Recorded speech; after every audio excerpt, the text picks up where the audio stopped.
नमस्कार, मैं शिवेश विश्वकर्मा।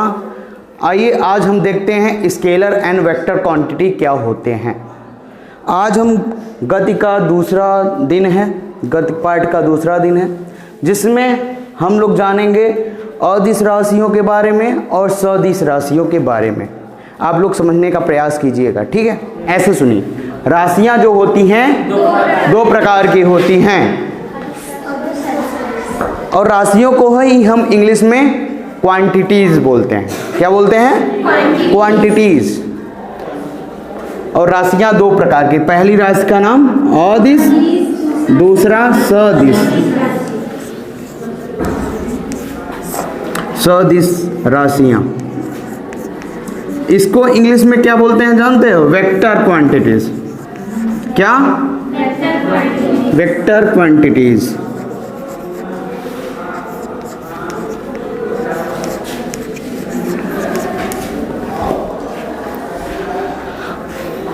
अदिश राशियां, इसमें दो चीज आती है। पहले हमने बात बता दिया, आपकी दिश मतलब दिशा, दिश मतलब दिशा, यानी दो चीजों का इसमें पढ़ा जाएगा, एक परिमाण, दूसरा राशियों में ना, ठीक है। एक परिमाण और दिशा। अब जानते हैं आप, किसी शब्द के आगे अ लग जाता है तो उसका मतलब ही उल्टा हो जाता है, ठीक है। यानी अ का मतलब अदिश राशियां, यानी जिसमें दिशा न हो, जिसमें दिशा ऐसी राशियां अदिश राशियां। लेकिन आप जानते हैं परिमाण भी तो है ना, तो ऐसी परिभाषा हो जाएगा क्या? ऐसी राशियां जिसमें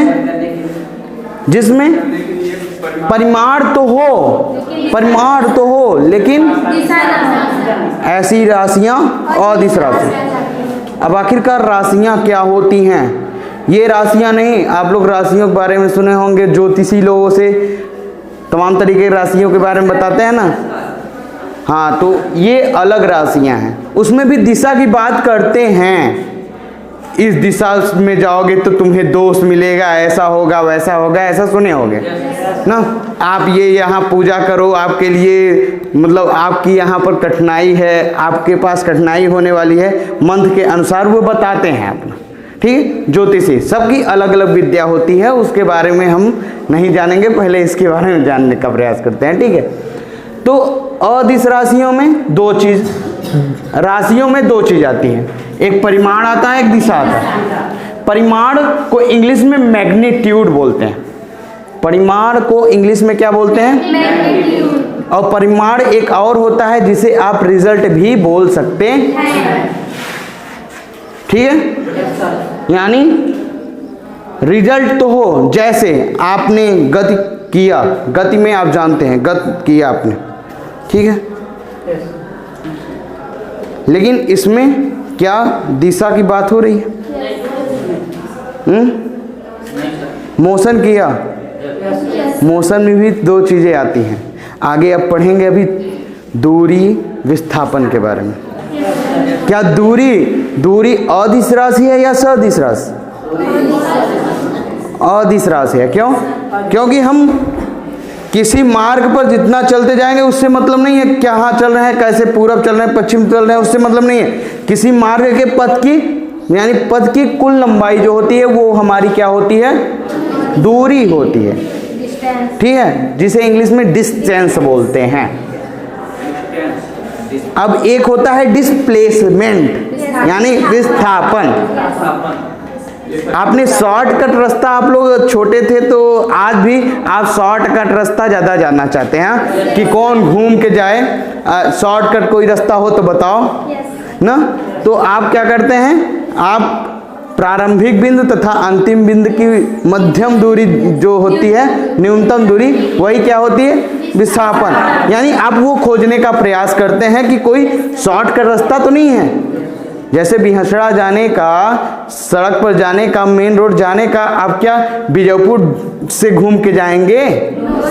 डायरेक्ट यहीं से कोई रास्ता ढूंढेंगे ना, डायरेक्ट जो रास्ते, या तो आप बीजापुर घूम के जाएं तो ज़्यादा दूर पड़ेगा कि नहीं पड़ेगा? वो जितनी ज़्यादा दूर हुआ वो आपकी कुल दूरी हुआ। और विस्थापन प्रारंभिक बिंदु,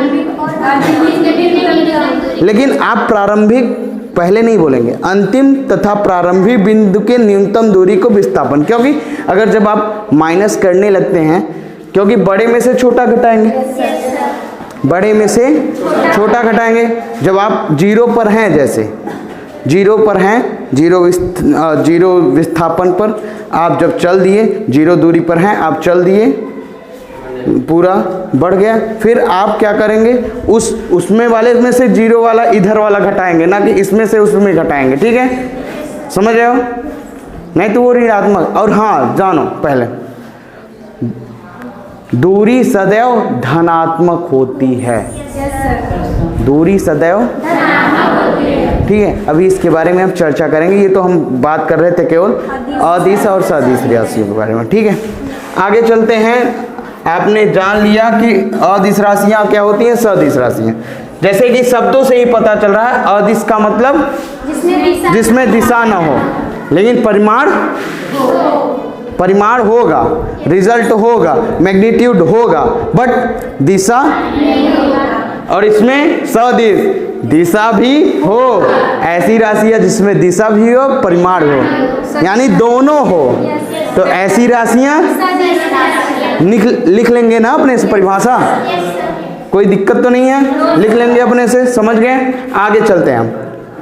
ठीक है, अब हम बात करते हैं, इधर करते जाना। ठीक है, अब हम बात करते हैं किसके बारे में, दूरी और विस्थापन के बारे में। दूरी,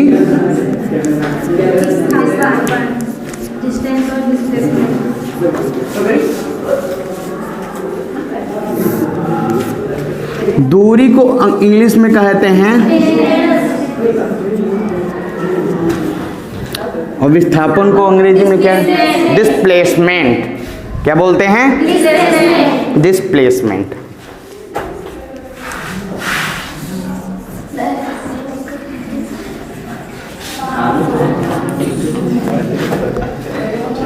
अब दूरी को आप कैसे समझते हैं? मानते हैं हम इसको डायरेक्ट परिभाषित नहीं करेंगे, हम आपको उदाहरण लेके आपको समझाने का प्रयत्न करते हैं। ठीक है, मान लो आप इतने समय इस स्थिति पर हो। ठीक है, आपने यहाँ चला, यहाँ चला, यहाँ चला, फिर लौट के आए, यहाँ चला, यहाँ चला, यहाँ चला।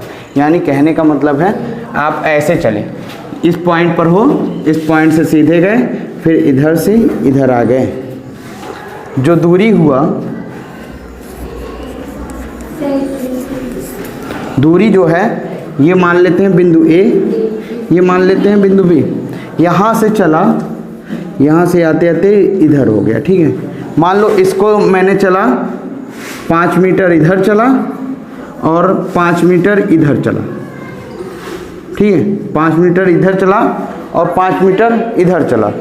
ठीक है, तो यानी जो दूरी होगा पूरे रास्ते की कुल लंबाई, यानी 5 इधर चला प्लस 5 इधर चला, कुल मिला के 10 मीटर हमने चला। ठीक है, मीटर हमने चला, तो 10 मीटर हमने जब चल लिया तो ये हमारी पूरे रास्ते की लंबाई होगी। अब जो पूरे रास्ते की जो लंबाई होती है, पथ की कुल लंबाई जो होती है, वही क्या कहलाती है? ठीक है, इसके कई ढेर सारे एग्जाम्पल हैं। जैसे आपको बोला जाए, आप यहाँ से आते हैं। ठीक है, आप यहाँ से आते हैं, फिर घर से आए, यहाँ आ गए, फिर आप यहाँ से घर जाते हैं।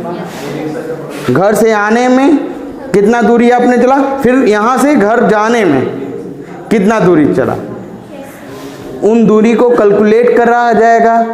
यानी कितना आपने चला, कितना लंबाई आपने चला, तो वो दोनों ऐड हो जाएंगे। कितना किलोमीटर है आपका घर, यहाँ से 1 किलोमीटर लगभग होगा। मान लो 2 किलोमीटर किसी का, तो 2 4 किलोमीटर उसने चला। और मान लो इधर क्लास में भी इधर उधर टहरा, तो पूरे पथ की जितना तुम टहलोगे, पूरी पथ की जितनी लंबाई होगी वही क्या होगी आपकी दूरी। लेकिन विस्थापन जो होगा, जैसे आपने यहाँ चला और यहीं जाके यहाँ आ गया, फिर यहीं आ गए, तो विस्थापन जो है वो शून्य हो जाता है। इसके बारे में भी अभी चर्चा करेंगे आगे, ठीक है। आज के लिए बस इतना।